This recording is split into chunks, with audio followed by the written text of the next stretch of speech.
Grabing ginawa ni ano, Bagyong Christine, oh. Daming kalat, boy. Mga sure to.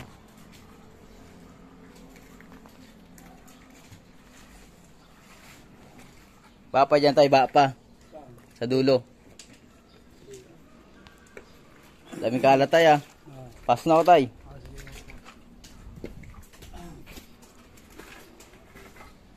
Daming kalat.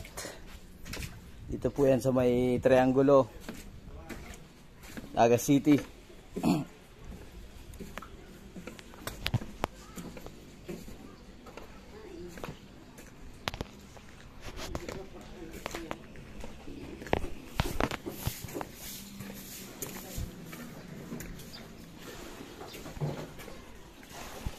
Dito sa part na to ay naglinis na yung iba. Ayan.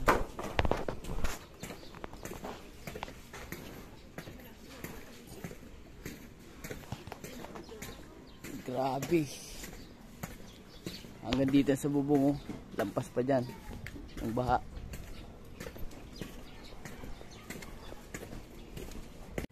Motor, oh. Sayang ang motor, oh.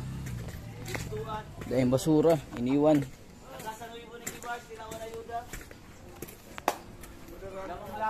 Grabe.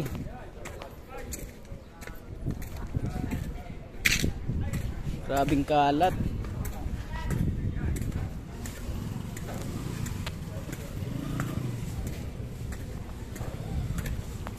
Yung makalat na tapos ang baho. May patay na aso dito nung nakaraang baha, eh. 3 aso atin, pitbull. Sa mga manok. Palutang-lutang. Sana hindi na ulit umulan kasi ngayon daw may paparating na bagyo. Sana hindi mo natamaan tong Bicol na to.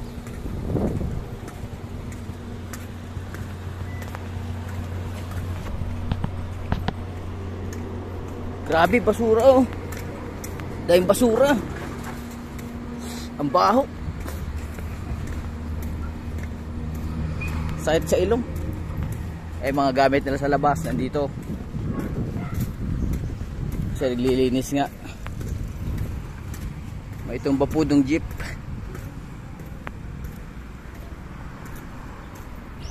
Grabe. Grabe ginawa ni Christine.